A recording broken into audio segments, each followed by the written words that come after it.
ಬುರುಡೆ ರಹಸ್ಯ ಕಾರ್ಯಾಚರಣೆ ನಡುವೆ ಸೌಜನ್ಯ ನಿಗೂಢ ಸಾವು ಪ್ರಕರಣ ಮತ್ತೆ ಮುನ್ನೆಲೆಗೆ ಬಂದಿದೆ.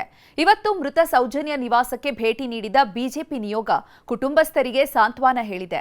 ಮಗಳ ಸಾವಿಗೆ ನ್ಯಾಯ ಕೊಡಿಸುವ ಭರವಸೆ ಕೊಟ್ಟರು. ಮತ್ತೆ ಮುನ್ನೆಲೆಗೆ ಬಂದ ಸೌಜನ್ಯ ನಿಗೂಢ ಸಾವು. ಸೌಜನ್ಯ ಮನೆಗೆ ಬಿಜೆಪಿ ನಿಯೋಗ ಭೇಟಿ, ಸಾಂತ್ವನ. ಸೌಜನ್ಯ ಸಾವಿಗೆ ನ್ಯಾಯ ಕೊಡಿಸುವ ಭರವಸೆ.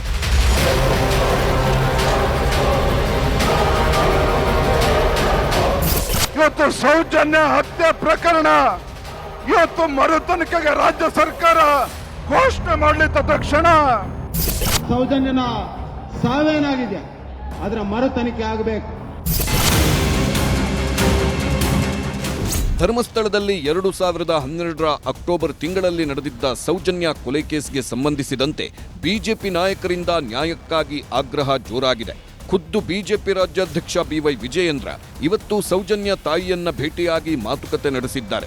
ಪಾಂಗಳದಲ್ಲಿರುವ ಸೌಜನ್ಯ ಮನೆಗೆ ವಿಜಯೇಂದ್ರ, ಸಂಸದ ಬ್ರಿಜೇಶ್ ಚೌಟ, ಶಾಸಕ ಹರೀಶ್ ಪೂಂಜಾ ಸೇರಿದಂತೆ ಹಲವು ನಾಯಕರು ಭೇಟಿ ಕೊಟ್ಟರು.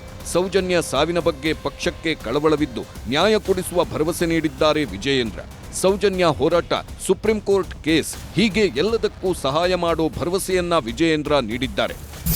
ಕುಟುಂಬದ ಸದಸ್ಯರಿಗೆ ನಾನು ಹೇಳಿರುವಂಥದ್ದು, ಏನೀಗ ಸಿಬಿಐ ಕೋರ್ಟ್ ಆದೇಶ ಆಗಿದೆ, ಅದರ ಮೇಲ್ಮನವಿಯನ್ನು ಸುಪ್ರೀಂ ಕೋರ್ಟಲ್ಲಿ ಅವ್ರು ಮಾಡಿದ್ದೇ ಆದಲ್ಲಿ ಅದೇನು ವೆಚ್ಚಗಳು ಬರ್ತದೆ ಸುಪ್ರೀಂ ಕೋರ್ಟ್ನಲ್ಲೇ ಆ ವೆಚ್ಚವನ್ನು ಸಂಪೂರ್ಣವಾಗಿ ನಾವು ಭಾರತೀಯ ಜನತಾ ಪಾರ್ಟಿ ಅದನ್ನು ಭರಿಸ್ತದೇನೆ. ಅದ್ರ ಬಗ್ಗೆ ತಲೆ ಕೆಡಿಸ್ಕೊಳ್ಬೇಡಿ, ಕಾಳಜಿ ಮಾಡೋದು ಬೇಡ, ನಾವು ನಿಮ್ಮ ಜೊತೆಲಿ ಸಂಪೂರ್ಣವಾಗಿ ಇದ್ದೇವೆ ಅನ್ನೋ ವಿಚಾರವನ್ನು ಅವ್ರಿಗೆ ತಿಳಿಸಿದ್ದೇನೆ.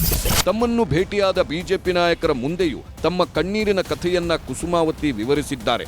ಕಳೆದ 12 ವರ್ಷಗಳಿಂದಲೂ ನ್ಯಾಯಕ್ಕಾಗಿ ಹೋರಾಟ ನಡೆಸುತ್ತಿರುವ ಬಗ್ಗೆಯೂ ವಿವರಿಸಿದ್ದು ನ್ಯಾಯ ಕೊಡಿಸುವಂತೆ ಮನವಿ ಮಾಡಿದ್ದಾರೆ.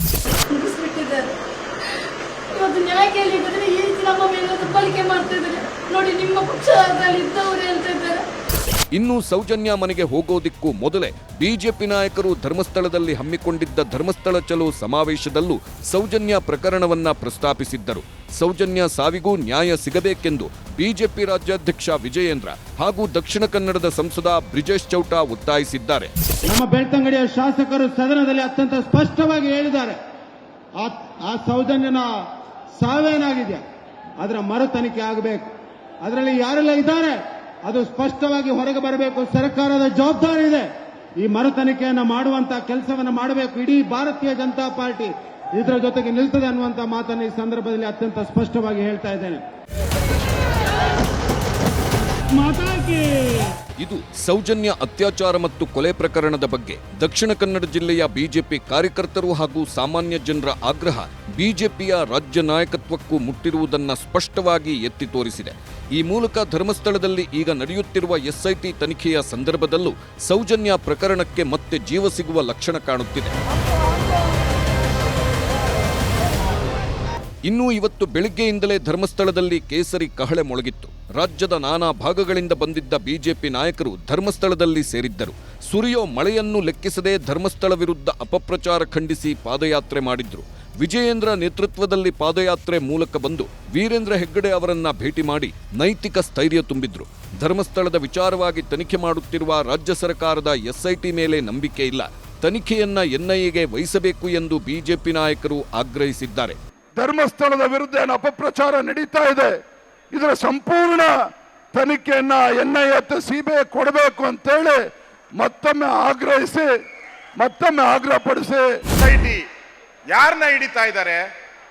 ಕೆರೆಯಲ್ಲಿರೋ ಮೀನುಗಳನ್ನ ಹಿಡಿತಾ ಇದ್ದಾರೆ, ಕುಂಟೆಯಲ್ಲಿರೋ ಮೀನುಗಳು ಹಿಡಿತಾ ಇದ್ದಾರೆ. ಇದರಿಂದ ಇರುವಂತ ದೊಡ್ಡ ತಿಮಿಂಗಲ ಸಮುದ್ರದಲ್ಲಿದೆ, ಆ ತಿಮಿಂಗಲಗಳನ್ನ ಹಿಡಿಬೇಕು. ತನಿಖೆಯನ್ನ ನ್ಯಾಷನಲ್ ಇನ್ವೆಸ್ಟಿಗೇಷನ್ ಮಾಡಬೇಕು, ಎನ್ಐಗೆ ಒಪ್ಪಿಸಬೇಕು. ಇದರಿಂದ ದೊಡ್ಡ ಜಾಲ ಇದೆ. ಇದರ ಸತ್ಯಾಸತ್ಯತೆಯನ್ನ ಬಯಲು ಮಾಡುವ ಜವಾಬ್ದಾರಿ ಎಸ್ಐಟಿ ಮೇಲಿದೆ. ಅಲ್ಲದೆ ಎಸ್ಐಟಿ ಈಗಾಗಲೇ ಬುರುಡೆಯ ಬೆನ್ನು ಬಿದ್ದಿದ್ದು ಯಾವೆಲ್ಲ ರಹಸ್ಯಗಳು ಹೊರಬರುತ್ತವೆ ಎಂದು ನೋಡಬೇಕಿದೆ.